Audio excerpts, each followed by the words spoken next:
Hello everyone. The following presentation is a poem titled At a Funeral, with the subtitle For Valencia Majombozi, who died shortly after qualifying as a doctor, written by Dennis Brutus.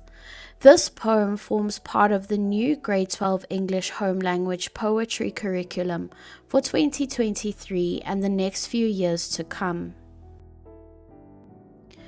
Here is a bit of background information to Dennis Brutus. You won't ever be examined on this, but it is good to know in order to place his poem in context. Brutus was born in Zimbabwe in 1924, but he moved to South Africa when he was 4 years old. He graduated from the University of Fort Hare and taught in various high schools in South Africa after 1948. Which was when the apartheid regime began, but he was dismissed for his vocal criticism of apartheid. He was the co-founder of the South African Non-Racial Olympic Committee, which was an organization that was influential in the banning of South Africa from the Olympic Games. In 1961, he was banned from South Africa for his political activities.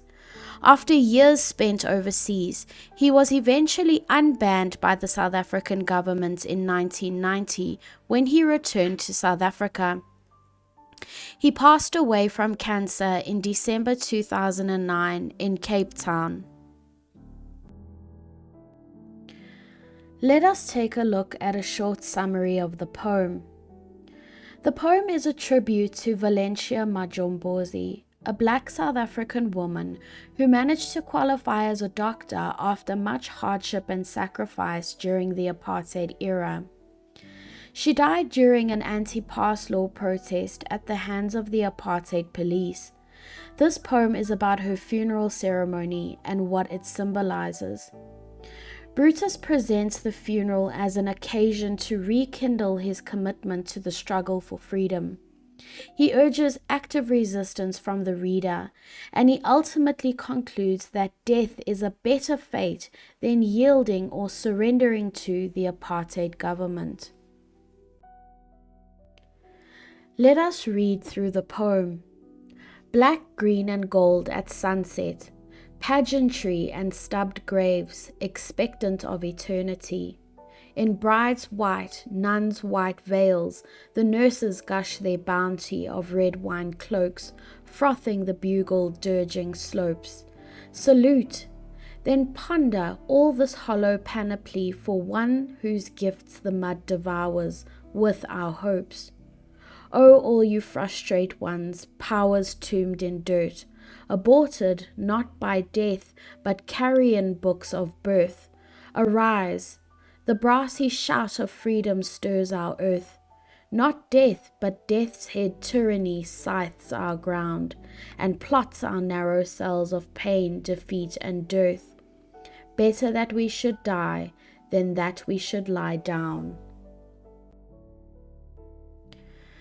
The first two lines read, Black, green, and gold at sunset, pageantry and stubbed graves, expectant of eternity.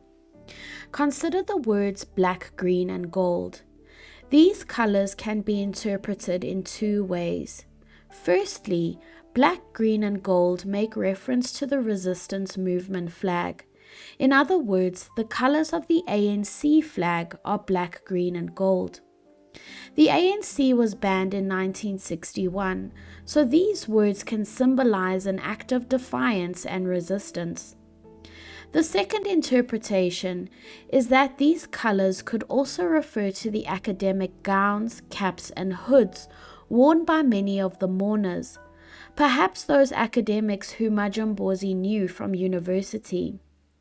The black could represent the academic gowns, the gold an arts degree, and the green a science degree. This funeral is described as taking place at sunset. But figuratively, this could mean the end of a day, which is symbolic of the end of a life. The image of a funeral at sunset, along with its figurative meaning of death, creates a somber mood, and it establishes connotations of darkness and sadness. The speaker describes this funeral as pageantry. A pageant is a ceremony of splendid and rich display. However, it is all just for show. Think of a beauty pageant. It is all just a display of beautiful women, but nothing much else. This funeral, in the view of the speaker, is merely just for show. It does not make up for all the hopes and dreams that are lost with this young woman's death. To the speaker, all that this funeral is pageantry and stubbed graves. Perhaps this could be a reference to the short-looking tombstones all around the graveyard, or even short grass around each of the gravestones. Symbolically, this could refer to how short this young woman's life was. These graves are described as expectant of eternity. We have personification here. The graves have been given the human quality of being able to expect or wait to hold more bodies for eternity. In lines 3 and 4, we have a description of the nurses present at the funeral. Nurses from the hospital who knew Majumbozi are present at her funeral. They are wearing their nurses' uniforms, which consisted of a white dress, a short white veil on their heads, and a red cloak around their shoulders. The color of the nurses' veils are described as bride's white. The nurses being referred to as brides could symbolize the ideas of love and virtue. The nurses' veils are also described as nun's white. The veil a nurse wears is called a wimple. The nurses' veils or wimples are symbols of holiness and purity. The nurses at this funeral are said to gush their bounty. To gush means to flow out quickly. The word bounty means something in abundance. In other words, the nurses are expressing their absolute grief for Majumbozi's death. The color of the nurses' cloaks are compared to the color of red wine. These nurses around the graveyard in their red and white uniforms are said to look like bubbles of red wine rising and overflowing or frothing across the slopes or the hills where this funeral is taking place.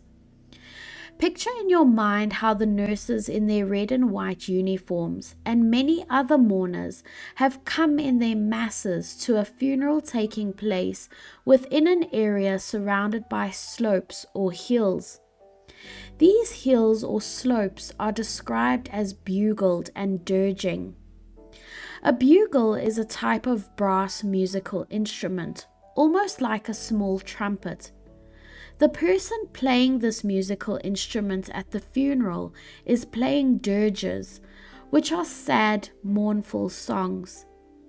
In these first 4 lines, the images of the massive crowd, its colorful appearance, and the movement and the sound of the people are created. This is definitely a large funeral.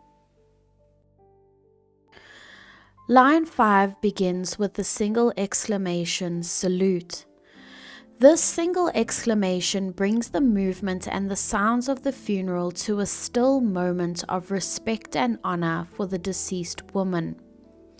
Once the moment of honor and respect has occurred, the speaker then instructs the reader to ponder all this hollow panoply. The word ponder means to think about or consider something. The word hollow means meaningless. Panoply means a splendid display or spectacle. In other words, the speaker is instructing the reader to reflect on this meaningless and worthless display that is Majumbozi's funeral. This is by no means disrespectful. It is simply a shame that behind all of the fancy aspects of this funeral, a life of potential and opportunity has been lost at the hands of the apartheid government. Line 6 instructs the reader to ponder about the one, referring to Valentia Majombozi, whose gifts or talents as a doctor and her ability to heal people that the mud devours. We have personification here. The earth or the mud in which her grave has been dug is given the human quality of eating hungrily or devouring. The mud of the graveyard is compared to a hungry mouth. The personification emphasizes that all her talents and the hope of her people are now buried in the earth. The speaker addresses all you frustrate ones in line 7. These are all those who are opposed and would want to frustrate something. To frustrate something means to thwart or prevent the success of something happening. In this case, the speaker addresses all those who want to prevent the success of the apartheid regime. The speaker describes the oppressed as having their powers tombed in dirt. Black people's powers, meaning their opportunities, talents, and freedom during the apartheid era, are figuratively buried with the deceased woman. In other words, those who are oppressed by the apartheid government are politically dead. The oppressed have been aborted, their lives terminated before they are born, not by death himself, but rather by carrion books of birth. The word carrion refers to decaying flesh. Vultures are birds that feed on carrion. We could say metaphorically that the apartheid government is the vulture or carrion bird that rips at the flesh of those oppressed. The apartheid government does this through its issuing of carrion books of birth. These books refer to the pass books issued to all black people during the apartheid era. It can be said that the life of a black person ends before he or she can even live his or her life. From the moment of birth, he or she is issued with a pass book. As I have mentioned before, this means that black people are figuratively dead because their freedom and opportunities are taken away due to pass books and the oppression from the apartheid government. Line 9 begins with another single exclamation, "Arise." Here the speaker calls on all people of color to rise against the oppression. The speaker describes this exclamation as a brassy shout of freedom that stirs our earth. The word brassy can be interpreted in two ways. Firstly, this could be a reference back to the bugle mentioned in line 4. Here the music from the bugle would not send the politically dead to their rest, but rather it would awaken them to action. Secondly, the word brassy can also mean bold or loud. The shout of freedom that stirs our earth could be a result of an uprising that will turn the abortion of lives into a new birth. Note that like death in line 8, freedom is also capitalized. Here, freedom is given the human quality of being able to shout.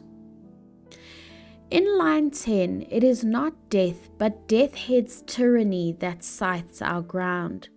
In other words, death itself is not destroying South Africa and its people. Rather, it is death-head's tyranny. The poet compares the apartheid government to the death-head-wearing Nazis in World War II. The death-head symbol is typically depicted as a skull and crossbones. The word scythes could mean to cut with a scythe, which is a tool used for cutting crops or grass. Scythes also means to move through something rapidly and forcefully. Our ground refers to land. Perhaps in the context of apartheid, this could make reference to the Group Areas Act. The pronoun our could suggest the land of South Africa belonging to everyone. In simple terms, line 10 basically states that death does not cause destruction and death across South Africa, but rather it is the apartheid government that causes this death and destruction. The death head's tyranny that scythes our ground, in other words, the apartheid government, in line 11 also plots our narrow cells of pain, defeat, and dearth. The word plots could have two meanings. The first meaning is to plan something. The second meaning refers to small pieces of land. Consider the repetition of the pronoun our. The land of South Africa that should be free to everyone is reduced to the ownership of narrow cells. These narrow cells are described as being of pain, defeat, and dearth. This could be a reference to the graves in a graveyard, prison cells, or perhaps even the small houses in poor areas in which people of color had been forced to live as a result of the Group Areas Act. The word dearth means a scarcity or a lack of something.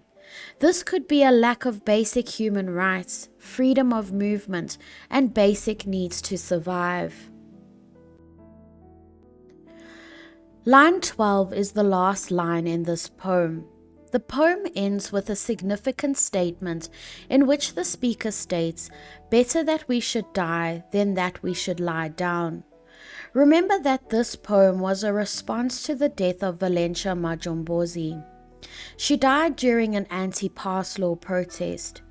The poet suggests in this line that it is better that she and many others die fighting for freedom and equal rights, rather than to lie down and surrender and accept the apartheid system. Note the pronoun we. This refers to the collective of those people who are against the apartheid system. This includes the poet himself. It is interesting to note that the poem does not end with a full stop. We can interpret this with the idea that there is no surrender to the apartheid regime and that resistance towards it has no end. In this poem, the themes of criticism of oppression, resistance, and frustrated hopes are evident. The overall tone, which is the speaker's feelings towards the subject matter at hand, is of anger, dismay, frustration, and disappointment. Thank you for watching this presentation on Dennis Brutus's poem At a Funeral. My goal is to upload more grade 12 poetry from the new set of poems, so please subscribe to my YouTube channel and give my Instagram and TikTok accounts a follow for more English content.